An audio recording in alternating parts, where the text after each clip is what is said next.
يا أيها الذين آمنوا إذا قيل لكم تفسحوا في المجالس فافسحوا يفسح الله لكم وإذا قيل انشزوا فانشزوا يرفع الله الذين آمنوا منكم والذين أوتوا العلم درجات والله بما تعملون خبير. السلام عليكم ورحمة الله وبركاته. وعليكم السلام. الحمد لله نحمده ونستعينه ونستغفره ونستهديه ونتوب إليه ونعوذ بالله من شرور أنفسنا ومن سيئات أعمالنا من يهده الله فلا مضل له ومن يضلل فلا هادي له. أشهد أن لا إله إلا الله وحده لا شريك له وأشهد أن محمدا عبده ورسوله لا نبي بعده. اللهم صل وسلم على محمد وعلى آله وصحبه وسلم تسليما كثيرا. أما بعد، alhamdulillah pada malam yang berbahagia ini Allah Subhanahu wa taala mempertemukan kita dalam kajian lanjutan tafsir surah Al-Fajr bagian terakhir dari ayat 21 insyaallah sampai ayat 30. Salawat teriring salam senantiasa kita berikan pada Nabi kita Muhammad sallallahu alaihi wasallam beserta para kerabat, sahabat dan pengikut setianya sampai hari kiamat nanti. Waktu kita sampai adzan kurang lebih 40 menit insyaallah. Kita wafatkan membahas 10 ayat terakhir dari surah Al-Fajr. Seperti biasa, sebelum kita mengawali pembahasan tafsir ayat dari surat yang kita akan bahas, kita baca terlebih dahulu ayatnya,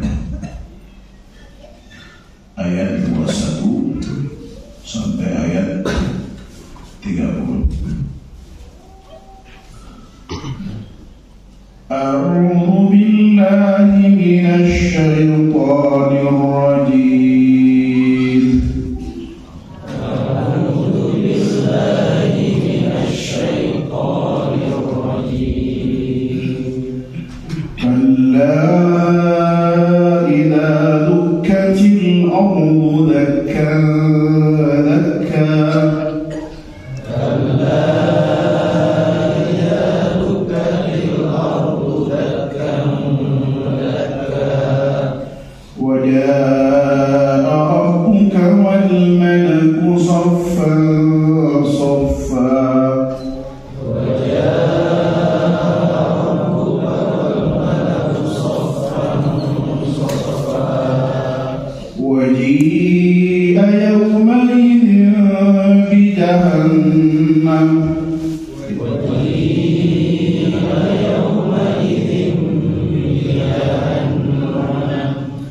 يومئذ يتذكر الإنسان وأنى له الذكرى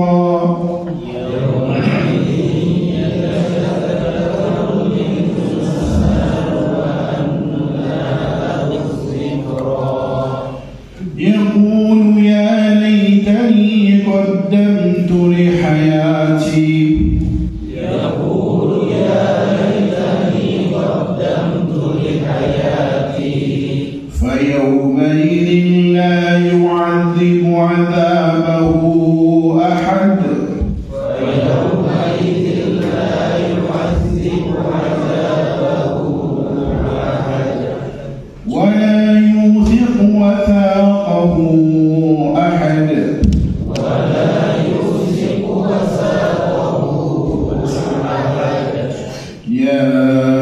أيتها النفس المطمئنة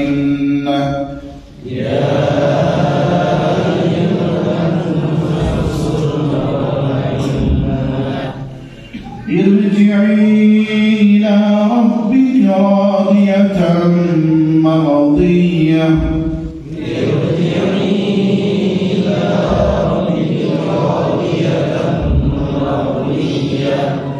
فادخلي في عبادي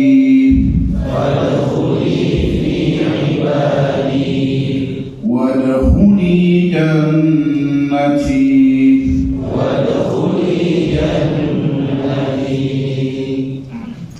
Ada yang mau baca? Atau ada yang mau coba saudara? Kenapa menurut semua? Saya baca lagi, betul. Nah,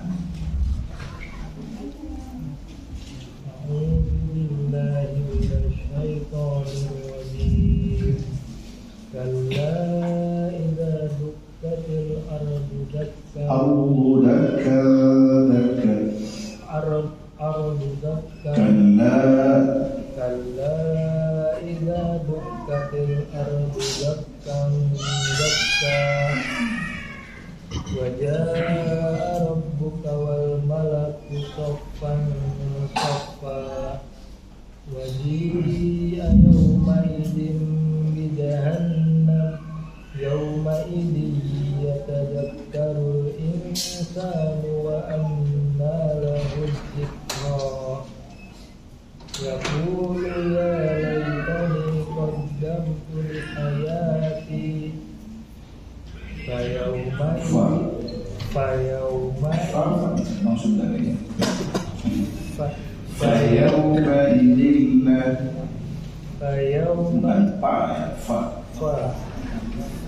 فيومئذ لا يعذب عذابه أحد ولا يوثق وثاقه أحد يا أيتها النفس المطمئنة ارجعي إلى ربك راضية مرضية فادخلي في عبادي وادخلي جنتي. Baik, assalamualaikum warahmatullahi wabarakatuh. Artinya, kalla idza dukkatil ardu dakkan dakka, jangan berbuat demikian apabila bumi digoncangkan berturut-turut. Wa jaa'a rabbuka wal malaku saffan saffa, dan datanglah Tuhanmu sedang malaikat berbaris-baris.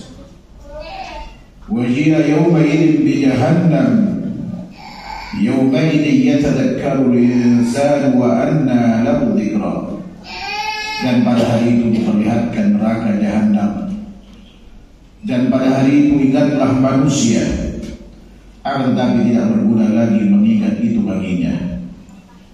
Yaqulu ya laitani qaddamtu li hayati, dia mengatakan alangkah baiknya kiranya aku dahulu mengerjakan amal saleh untuk hidupku ini. Fayawma idzin la yu'adzibu 'adzabahu ahad, maka pada hari itu tiada seorang pun yang menyiksa seperti siksanya. Wa la yuthiqu wathaqahu ahad, dan tiada seorang pun yang mengikat seperti ikatannya.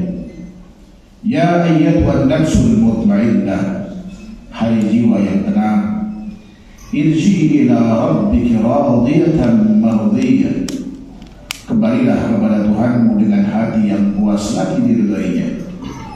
Wadkhuli fi ibadi, maka masuklah ke dalam jamaah hamba-hambaku. Wadkhuli jannati, masuklah ke dalam surga. Setelah Allah Subhanahu wa ta'ala bersumpah dengan waktu fajar 10 malam pertama di bulan Zulhijjah, hari Arafah, dan 10 Zulhijjah bersumpah dengan malam,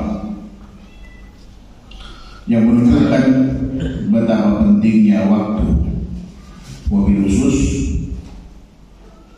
yang dengannya Allah bersumpah, di mana kita diperintahkan untuk beramal di 10 hari pertama di bulan Dzulhijjah, karena satu amal yang dilakukan pada hari-hari tersebut lebih afdal, lebih Allah cintai, lebih istimewa daripada jihad fisabilillah yang dilakukan di luar waktu tersebut. Kemudian setelah itu Allah Subhanahu wa taala menceritakan tentang apa yang Allah lakukan terhadap kaum 'Ad, yaitu penduduk Irak yang mempunyai bangunan-bangunan yang tinggi yang belum pernah ada sebelumnya, bangunan kota seperti itu di negara lain. Kemudian setelah itu Allah Subhanahu wa taala bercerita tentang kaum Thamud yang memahat batu besar di lembah dan kemudian dijadikan rumah-rumah tempat tinggal mereka. Setelah itu Allah bercerita tentang Fir'aun yang mempunyai pasar-pasar tentara yang sangat banyak, yang melakukan tindak sewenang-wenang dalam negeri dan banyak melakukan kerusakan. Baik kaum 'Ad, Thamud, Fir'aun, kontan di dunia Allah Subhanahu wa taala berikan adab kepada mereka, kena membangkang dan tidak mempedulikan seruan para utusan Allah yang diutus kepada mereka. Dan sampai sekarang Fir'aun disiksa dan kelak di akhirat akan diberikan siksa lebih dari yang dia dapatkan sekarang ini. Di ayat 14 Allah Subhanahu wa taala mengatakan, sungguh Tuhanmu benar-benar mengawasi. Baru kemudian Allah Subhanahu wa taala bercerita tentang tabiat umumnya manusia ketika diberi harta oleh Allah Subhanahu wa taala.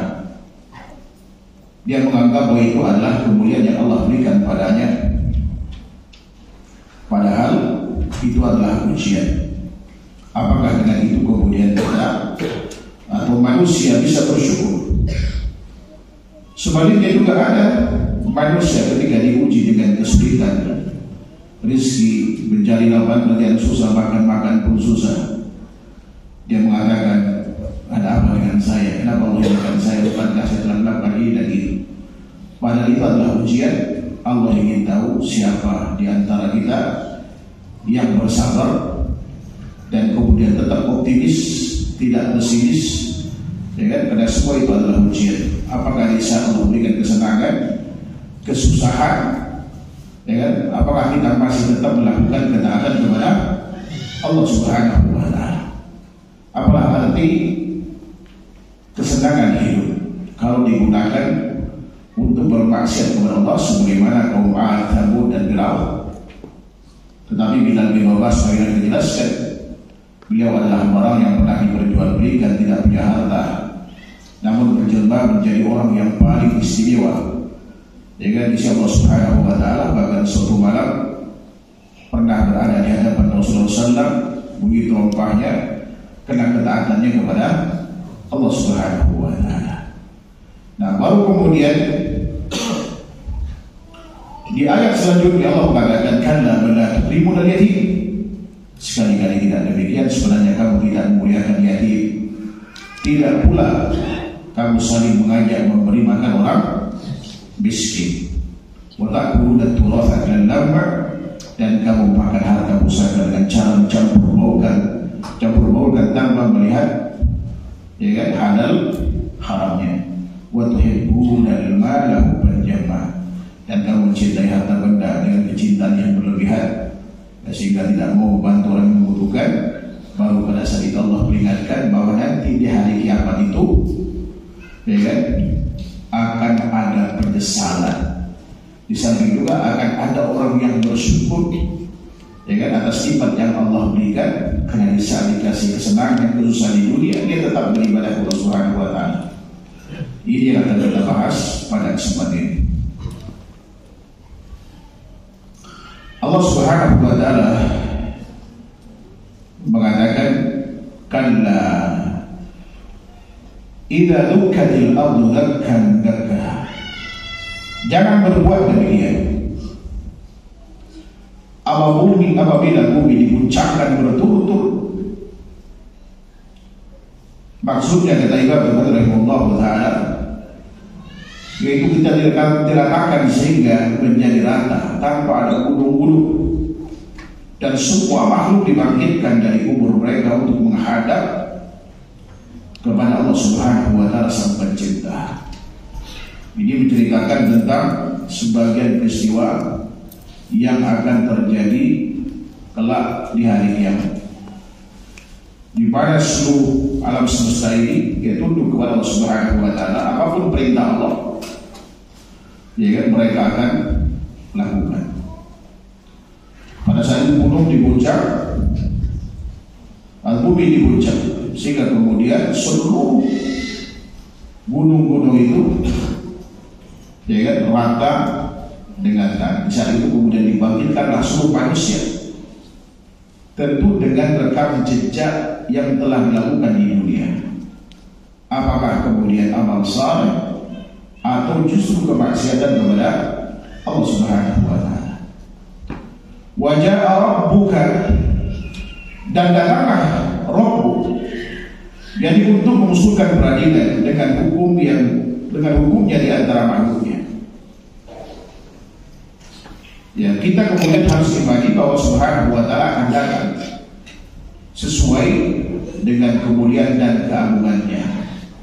Dan dalam hal ini, ya, kita tidak boleh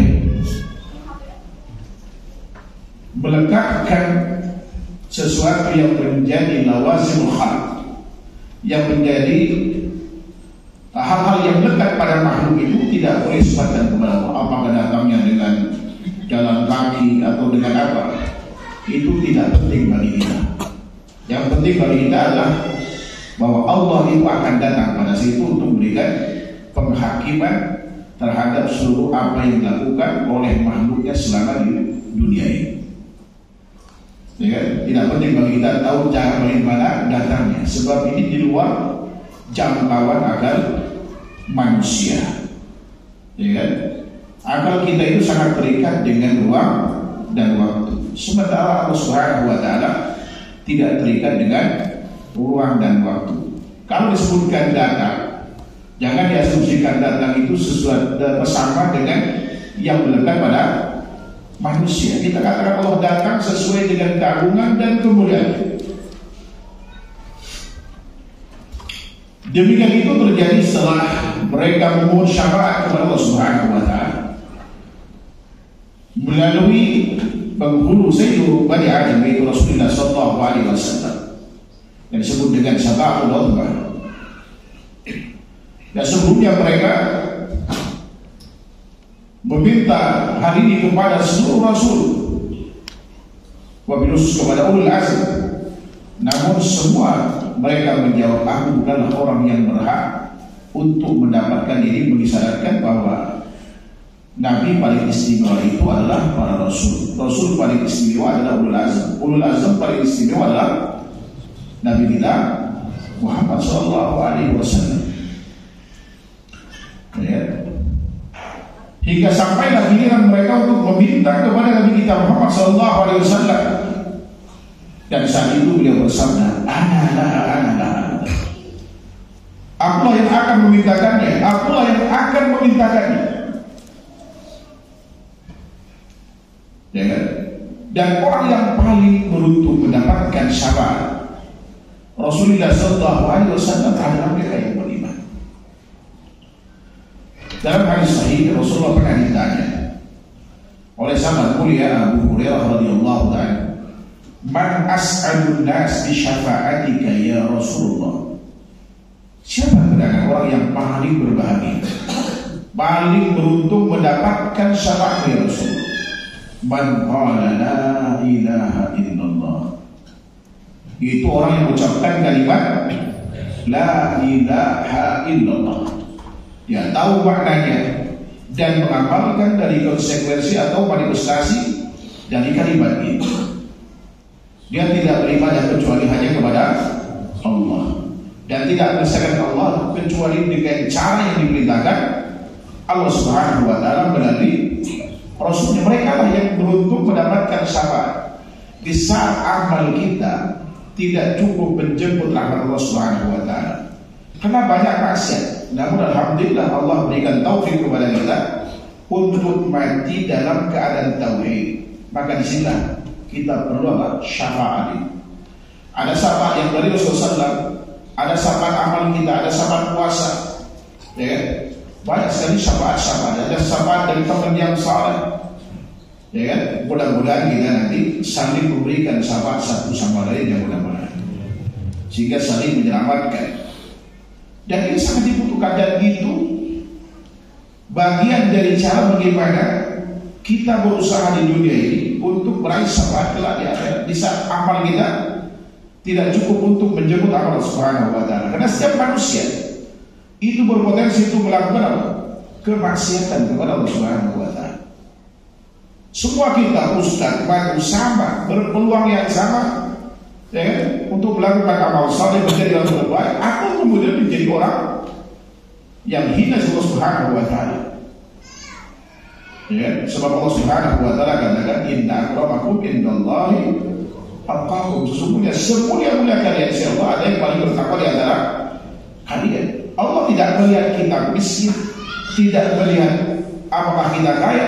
Selama kita melakukan ketaatan kepada Allah Subhanahu wa taala, peluang surga itu sama.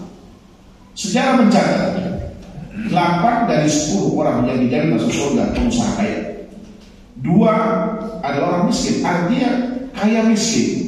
Kalau melakukan ketaatan kepada Allah Subhanahu wa taala, sama-sama berkesempatan masuk surga. Sebaliknya siapapun kita, apapun kekuasaan yang kita miliki, sebagaimana Firaun, kaum Ad, ketika bermaksiat kepada Allah Subhanahu wa taala, membinasakan. Hanya kaum Nabi Saleh dan kaum yang beriman kepada yang sama Allah Subhanahu wa taala. Begitu pula kaum Nabi Musa alaihissalam di zaman Firaun. Ya kan, walaupun dinistakan, dihinakan, banyak disiksa, bahkan dibunuh hidup-hidup. Ya kan, mereka bertahan dengan keimanan. Dan mereka tidak keluar dari ajaran Islam yang dibawa oleh Nabi Musa alaihissalam. Di tengah intimidasi, tekanan, bahkan ancaman pembunuhan, bahkan ada yang dibunuh, mereka tetap beriman kepada Allah Subhanahu wa taala. Di akhirat Allah Subhanahu wa taala muliakan mereka.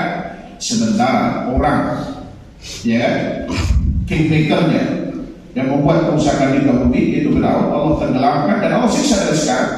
Dan kelak di akhirat Allah akan memberikan siksa lebih dari apa yang mereka dapatkan sekarang ini, karena kezaliman yang mereka lakukan. Itu berlaku bagi semua orang. Nah, kemudian peristiwa ini, kata Imam Bukhari rahimahullah, merupakan permulaan dari berbagai syafaat berikutnya. Ini yang disebut dengan maqamul mahmud, kedudukan yang terpuji. Dengan wa minal laili fatahajjad bihi nafilatan lak asa ayyab'asa rabbuka maqama mahmud dan sebagainya.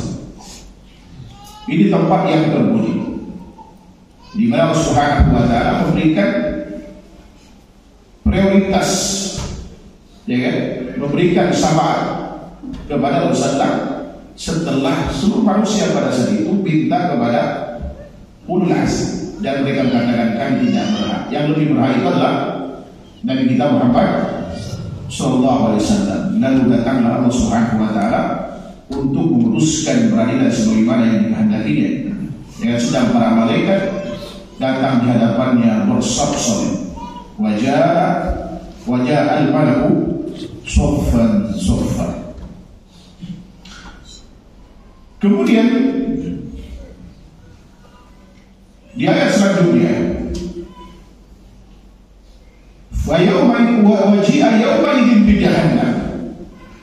dan pada hari itu diperlihatkan neraka Jahannam. Al-Imam Muslim rahimahullah ta'ala meriwayatkan hadis dengan sanadnya dan beliau sahabat Abdullah bin Mas'ud. Beliau berkata, qala Rasulullah sallallahu alaihi wasallam, yu'ta bi jahannam yawma idzin la sab'una al-zimam ma kulli zimamin sab'una al-malakin yajurunaha. Imam Muslim meriwayatkan dengan sanad dari sahabat mulia Abdullah bin Mas'ud. Beliau mengatakan bahwa Rasulullah pernah bersabda, neraka jahanam pada hari itu didatangkan dengan 70.000 kendali yang masing-masing kendali dipegang oleh 70.000 malaikat yang menariknya. Ya kan, ini masalah gaib, cukup bagi kita itu mengimaninya. Ya kan, kalau logika tergelitik akan mengatakan begitu tidak tahu di mana jahanamnya pada saya. Ya kan, kenapa kemudian dihadapkan? Kenapa tidak orangnya jadi gini? Ini semua ada hikmah yang tidak kita ketahui, yang hanya Allah Subhanahu wa taala ya yang maha mengetahui. Orang yang sadar apa yang telah diperbuat di dunia, begitu terdengar ancaman yang akan didapatkan, betapa takutnya ini. Gambaran kecil nih, orang yang ketangkap korupsi, tersangka, apa yang dipikirkan? Gimana asetnya, gimana istrinya, gimana anak, kan gitu. Belum lagi berapa lama, belum di penjara dia. Ya kan? Itu kekhawatiran sudah berlebihan. Itu di dunia. Padahal belum tentu kemudian dia di penjara lama kan? Jadi bisa kemudian Anwar Ubin dan seterusnya bisa terbebas, ya kan, dari tuduhan-tuduhan kalau memang tuduhan tidak benar, atau kemudian dibeli, ya kan, keputusan itu sesuai dengan, ya kan, kesanggupan. Bisa tuh ada berapa, ya kan, sebagaimana kita sama-sama tahu, ya kan, ada oknum yang melakukan itu, ya kan. Tapi di akhirat tidak ada kezaliman sama sekali. Orang akan dihukum sesuai dengan apa yang dilakukan di dunia, ya kan. Allah tidak akan menzalimi sedikit pun, ya, terhadap apa yang dilakukan hamba-Nya. Faman ya'mal mithqala dzarratin khairan yarah wa man ya'mal mithqala dzarratin syarran yarah. Yang melakukan kebaikan walau sebesar dzarrah atau dia akan mendapatkan imbalannya. Begitu pula yang melakukan maksiat sebesar yang sama, dia akan mendapatkan sanksinya kelak di akhirat. Nah, seorang yang diberikan akal yang sehat oleh Subhanahu wa ta'ala, tentu dia berpikir bagaimana caranya kita terbebas dari segala macam tuntutan di akhirat itu dengan mematuhi seluruh ketentuan agama yang ada di dunia ini. Memang itu berat, apalagi istiqomah padanya, perlu perjuangan, kadang pengorbanan. Bahkan ada seorang ikhwan, masya Allah, seorang direktur bank, kemudian begitu berhenti dia tahu seluruh sumber harta itu haram, dia tinggalkan, dijual semua dan diinfakkan, ya kan, untuk fasilitas umum, dan dia pulang ke kampung menjadi petani. Bahkan ada kepala cabang bank yang bahkan mau makan aja nggak ada yang dimakan, Pak. Ya kan? Ada yang diuji sedemikian rupa untuk istiqomah di jalan Subhanahu wa ta'ala. Ada yang dikeluarkan dari kerjaannya, padahal nggak ada hubungan antara kerjaan dengan jenggot yang dipanjang.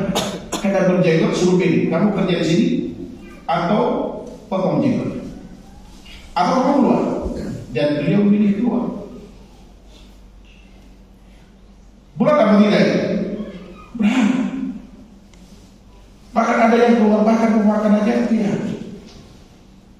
Tadi masya Allah, saya yakin ketika orang minta, Ustaz, saya udah kemana-mana, tidak, sekarang hari ini saya tidak punya beras. Saya tidak berputus, saya telepon orang ini, punya anak berapa? 3. Kerjaan apa? Ini hari ini saya tidak dapat apa. Ya kan? Saya berikan beras mungkin. Ada saudara-saudara kita yang seperti itu. Sementara di daerah lain ada orang yang kaya, makanan banyak dibuang ke sampah. Ya kan? Kalau kita muliakan mereka, insya Allah Allah akan muliakan kelak di saat dalam kondisi seperti ini. Allah akan muliakan kita, insya Allah. Baik, Hal yang sama juga diriwayatkan oleh Imam At-Tirmidzi dan sepakat dengan hadis riwayat Imam Muslim tadi. Kemudian firman Allah Subhanahu wa taala, "Yauma idzi yatadhakkaru al-insan wa anna lahu dzikra." Dan pada hari itu ingatlah manusia, yang teringat akan semua amal perbuatan masa lalu baik yang telah lama maupun yang baru dilakukan. Bahkan seluruh alam bumi yang pernah diinjaknya itu akan memberikan kesaksian terhadap apa yang dilakukan, baik maupun buruk. Bahkan tangan, kaki, semua menjadi saksi atas perbuatan kita. Oleh karenanya ketika ada kesempatan untuk bermaksiat, jangan pernah berpikir atau mengatakan, gak ada yang lihat, atasan gak tahu kita korupsi aja. Betul, atasan tidak tahu, tapi Tuhan yang atasan itu tahu. Dan kelak tangan, kaki, benda-benda yang ada di sekitar kita, bahkan mungkin pulpen yang untuk tanda tangan akan memberikan kesaksian. Di saat itu kita nggak bisa apa-apain, ya kan? Ada CCTV yang tidak nampak, tapi itu merekam seluruh perbuatan, ucapan yang kita ucapkan di dunia ini. Dan tidak ada satu lapan yang terucap dari seorang kecuali illa ladzi raqibun atid. Ada raqib dan atid yang mencatat. Makanya dalam keseharian kita di saat kita dari mungkin dulu, ya kan, perbanyak zikir kepada Allah. Paling tidak zikir-zikir yang zikir mutlak yang pahala besar. Di antaranya kalimat la ilaha illallah. Suatu waktu Nabi Musa bilang kepada Allah Subhanahu wa taala, "Ya Rabbi allimni syai'an adhkuruka bihi wa atuka bihi." Ya Allah, tolong ajarin aku sesuatu yang dengannya aku bisa mengingatmu dan dengannya aku bisa berdoa padamu. Lalu Allah Subhanahu wa taala mengatakan, "Qul ya Musa la ilaha illallah." Wahai Musa, katakan la ilaha illallah.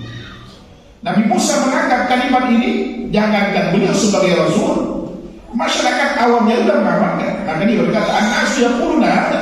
Semua orang tahu sudah mengucapkan kalimat ini, ya Allah.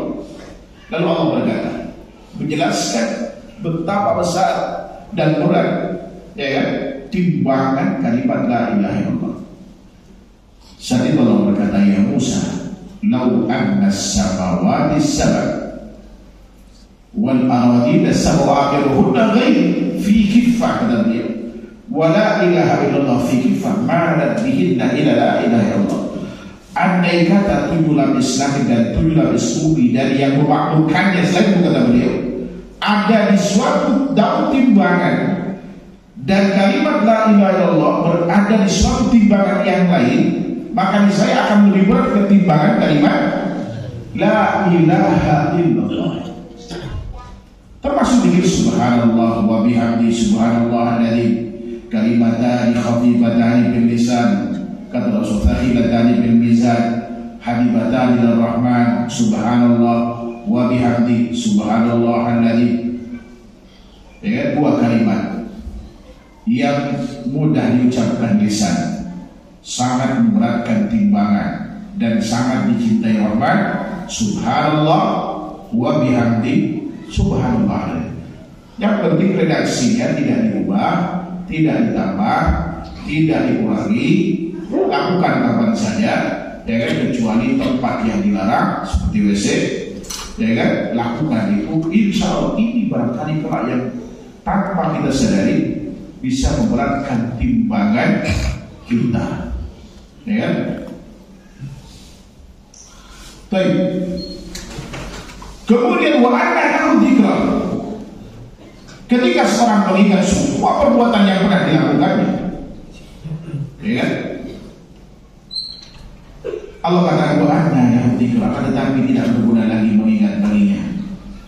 Artinya tidak ada manfaatnya lagi baginya mengingat tentang apa yang dilakukan. Kenapa? Karena sudah bukan waktunya untuk beramal. Di akhirat itu waktunya menerima imbalan atau sanksi. pilihan itu. Dengannya apakah kita bisa mendapatkan rahmat, terhindar dari api neraka dan masuk surga? Atau sebaliknya, jauh dari rahmat, masuk neraka, jauh dari surga.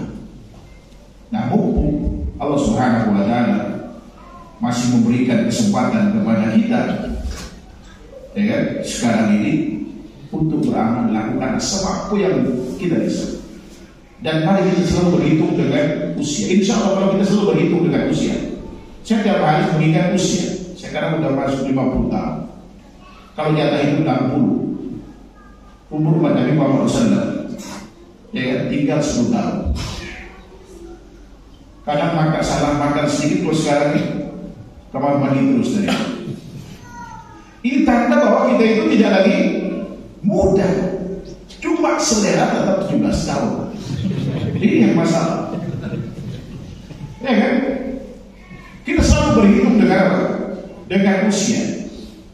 Tadi anak saya datang mulai muda, saya bilang, Bapak sekarang udah usia 50 tahun, kalian harus berbuat sesuatu. Kita harus ingatkan anak-anak kita. Kita lakukan apa yang bisa kita lakukan, dan sebisa mungkin semua amal yang kita lakukan kita dapatkan pahala. Jujur aja, beberapa kali saya gelisah karena melihat di kampung saya banyak sekali narkoba dan seterusnya.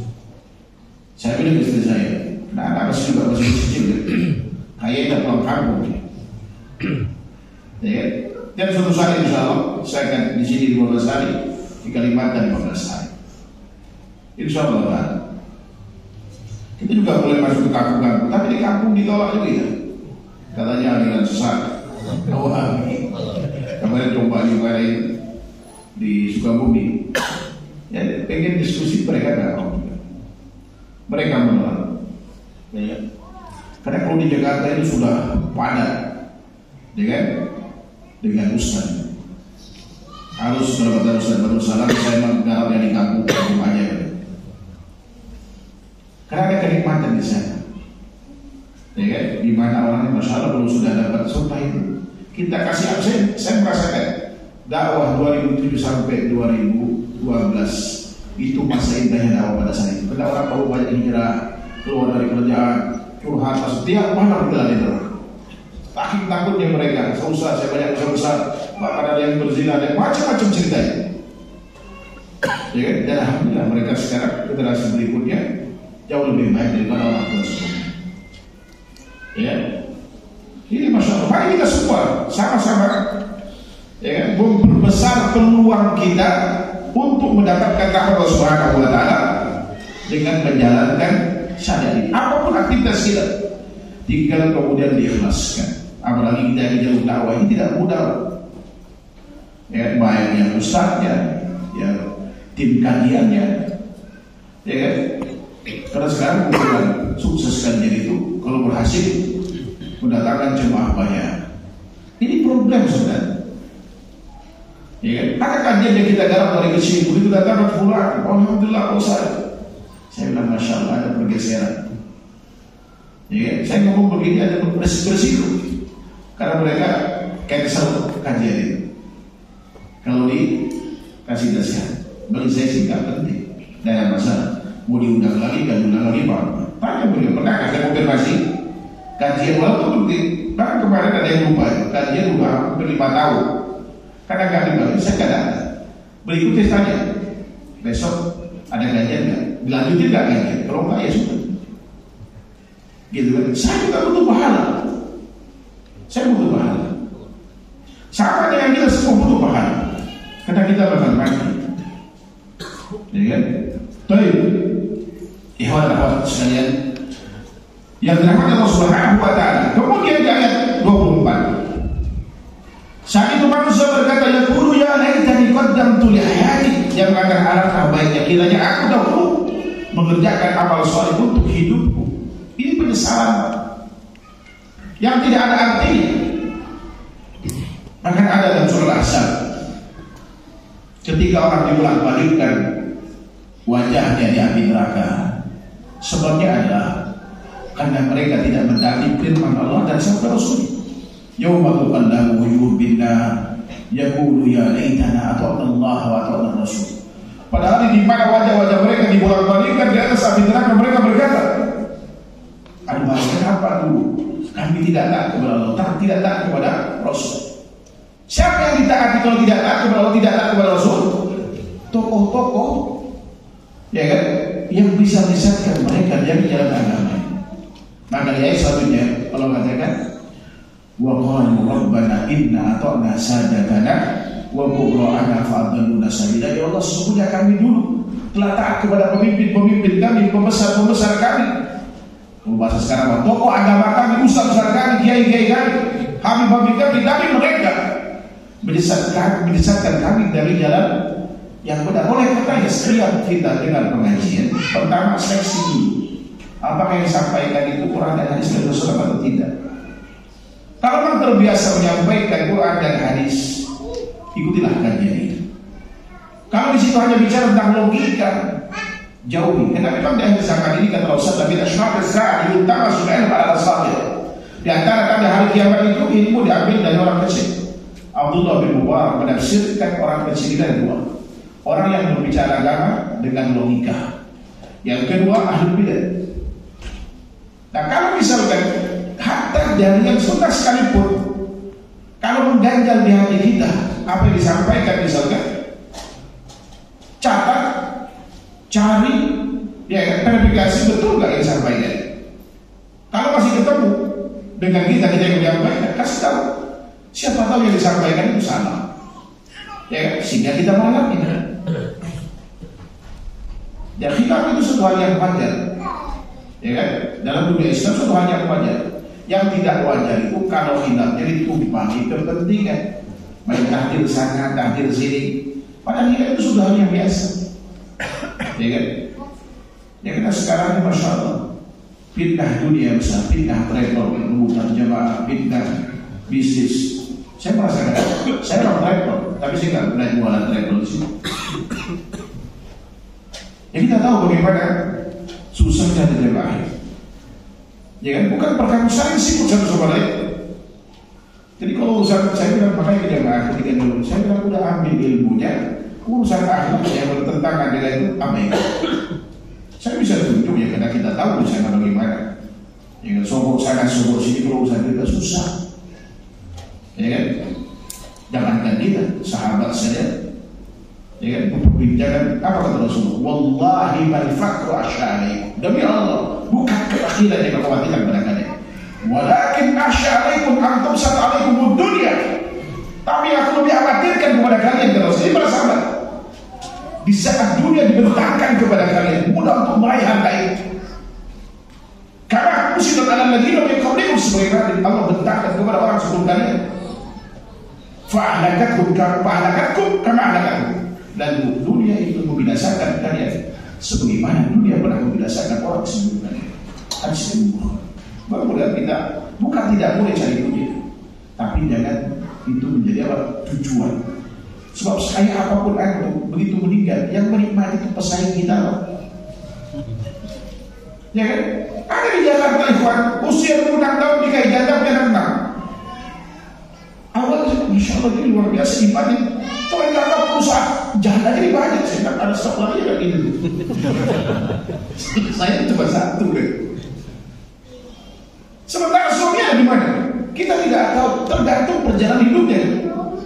Ya kalau zaman hidupnya dia bebas dari maksiat, mudah-mudahan dapat taman surga. Bayangkan kalau maksiat bisa mengumpulkan harta. Udah disiksa dapat tobat api neraka, janda dinikahin pesaing, harta dinikmati orang. Mau nggak begitu? Kita nggak mau. Bisa jadi nggak tergantung ikhtiar kita sekarang. Mumpung itu belum terjadi. Sebelum nasi menjadi bubur, ya kan berbuatlah. Ini tidak ada artinya. Apapun kemudian apa? Penyesalan kita nggak ada artinya lagi. Apakah kemudian orang ini setelah dia disesatkan oleh tokoh agamanya lalu kemudian diselamatkan Allah dimaafkan? Tidak. Dari selanjutnya Allah katakan, Rabbana atihim difaidi ilal adab walanhum la'nan kabira. Ya Allah, ya tolong berikan 2 kali lipat siksa pada tokoh-tokoh ini. Kenapa dikasih 2 kali lipat siksa? aslinya dia sesat orang lain. Sementara kamunya di mana jemaahnya? Di neraka juga, cuma dapat 1 kali siksa karena tersesatnya. Sama-sama disiksa di neraka dia begitu. Oleh karena di sini kita harus hati-hati selama di dunia ini agar kemudian kita tidak merugi dan tidak menyesal kelak di akhir. Wallahu ta'ala a'lam.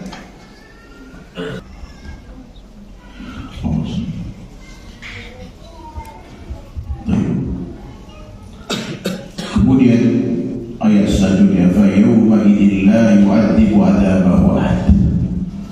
Maka pada hari itu tiada seorang pun yang menyiksa seperti siksanya. Tidak ada siksaan penderitaan yang dialami oleh seorang lebih dahsyat dibanding didapatkan oleh seorang di neraka kena akibat maksiatnya di dunia ini. Kemudian wala yuzibu wathaqahu, dan tiada seorang pun yang mengikat seperti katanya. Artinya ketika berkata Allah Ta'ala, tiada seorang pun yang lebih keras ikatannya dan pukulannya daripada ikatan dan pukulan malaikat Zabaniyah. Di malaikat Zabaniyah adalah penjaga atau juru siksa di dalam neraka ini terhadap orang-orang yang kafir kepada Allah Subhanahu wa Ta'ala.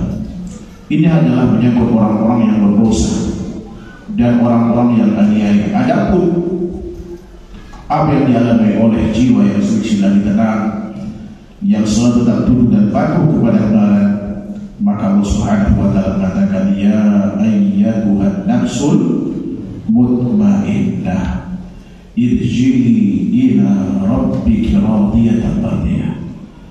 Hai jiwa yang tenang, kembalilah kamu kepada Tuhanmu, yaitu ke sisinya dan kepada pahalanya dan kepada apa yang telah disediakan olehnya bagi hamba-hambanya di dalam surga. Radiyatan mardiyah, dengan hati yang puas dan diridai. Kemudian lebih lanjut di ayat selanjutnya, di ayat ke-29 dan 30, Allah Subhanahu wa Ta'ala katakan, fadkhuli fi ibadi wadkhuli jannati, maka masuklah ke dalam golongan hamba-hambaku, yaitu ke dalam golongan orang-orang yang diridai, yaitu mereka yang di dunia ini melakukan ibadah amal yang dicintai dari Allah Subhanahu wa Ta'ala. Ya kan, walau kita di dunia mungkin beda suku, beda bangsa, beda ras, beda apapun, kita disatukan oleh keimanan dan ketaatan, Allah telah akan persatukan kita bersama hamba-hambanya itu di surga Allah Subhanahu wa Ta'ala. Wadkhuli jannati, dan masuklah ke dalam surga. Hal ini dikatakan kepada yang bersangkutan menjelang ajalnya. Artinya Allah Subhanahu wa Ta'ala katakan, ya ayyuhan nasul mutmainnah ini, kapan ucapan itu? Sampai ayat 30. Kata Imam Allah Ta'ala, yaitu pada saat menjelang ajalnya dan juga saat di hari kiamat. Sebagaimana juga para malaikat menyampaikan kabar gembira ini menjelang ajal dan saat dibangkitkan dari kubur. Jadi beberapa kali, ya kan, momen seruan itu dikumandangkan, dikasih tahu kepada mereka yang beriman dan melakukan ketaatan Subhanahu wa Ta'ala. Imam Al-Nawawi meriwayatkan dan jauh sahabat mulia Abdullah bin Abbas bahwa dikatakan kepada Allah yang tenang di hari kiamat, hai jiwa yang tenang, kembalilah kepada Tuhan, maksudnya kepada temanku masing-masing yang di badannya masing-masing yang telah dihuninya ketika di dunia dengan hati yang puas dan diridai. Jadi banyak penafsiran terkait dengan kembalilah kepada Tuhanmu. Ya kan? Ada yang mengatakan, ya kembali ke Allah Subhanahu wa Ta'ala dengan berharap pahala dan segala macam imbalan yang jadi Allah Subhanahu wa Ta'ala. Ada juga maksudnya kembali kepada teman-temanmu masing-masing dari badan yang masing-masing telah dihuni ketika di dunia dengan hati yang puas dan diridai. Juga tuan kan bukan, ya kan, bahwa dia membaca ayat ini dengan bacaan itu, maka masuklah ke dalam jamaah hamba-hamba dan masuklah ke dalam surga. Juga hal yang sama dikatakan oleh Ikrimah Al-Kalbi. Pendapat ini kemudian yang dipilih oleh Ibnu Jarir atau rahimahullahu ta'ala. Namun pendapat ini kata Imam rahimahullahu ta'ala baik. Dan pendapat yang pertama yaitu yang paling kuat, yaitu kembali kepada Allah Subhanahu wa ta'ala yang dimaksud disebutkan tegaskan dalam surah Al-An'am ayat 62. Allah Subhanahu wa ta'ala mengatakan summa ruddu ila Allahi maulahumul haq. Kemudian mereka hamba-hamba Allah dikembalikan kepada Allah penguasa mereka yang sebenarnya. Dan juga dalam firman Allah Subhanahu wa ta'ala wa anna maraddana ila Allah, dan sesungguhnya kita kembali kepada Allah Subhanahu wa ta'ala, yang kembali kepada Allah dan berdiri di hadapannya. Al-Imam Ibnu Hatim Abu Hatim Al-Busti rahimahullah ta'ala Al-Razi Ibnu Abi Hatim Al-Razi meriwayatkan dengan sanadnya dari Nabi sahabat mulia Abdullah bin Abbas sehubungan dengan firman Allah Subhanahu wa ta'ala Al-Baqarah 278 tadi, hai jiwa yang tenang, kembalilah kepada Tuhanmu dengan hati yang puas lagi diridainya.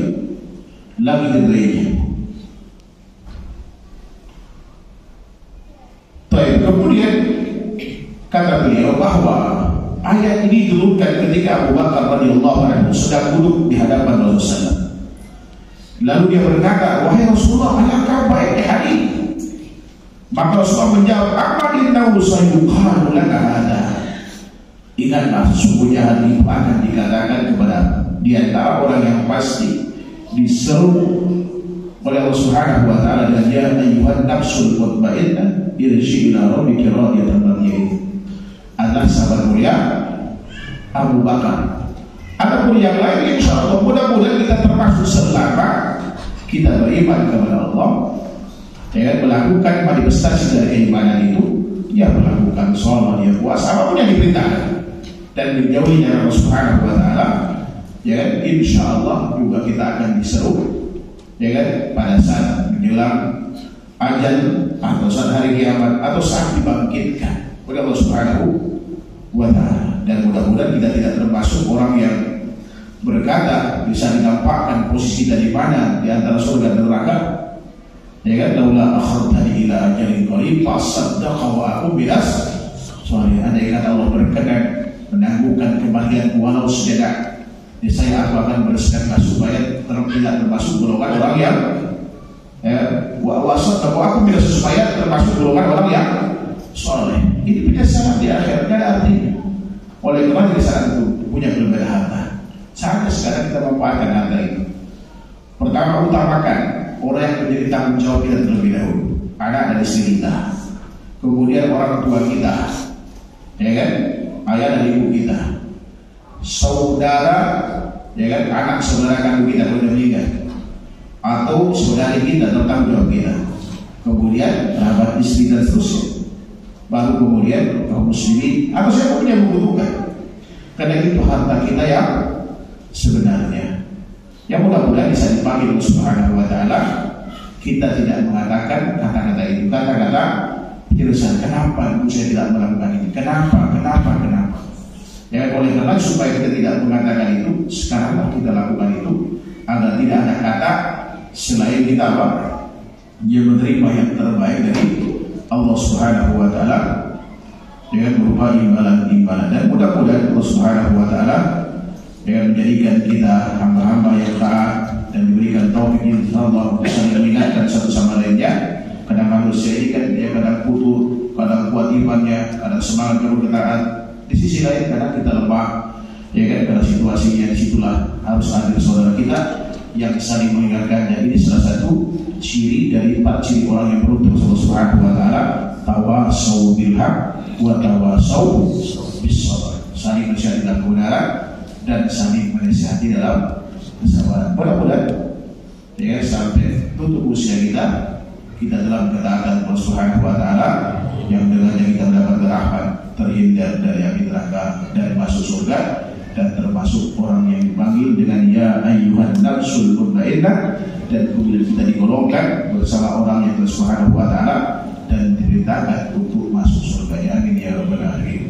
Wallahu ta'ala wa sallallahu Muhammad wa alihi wasallam.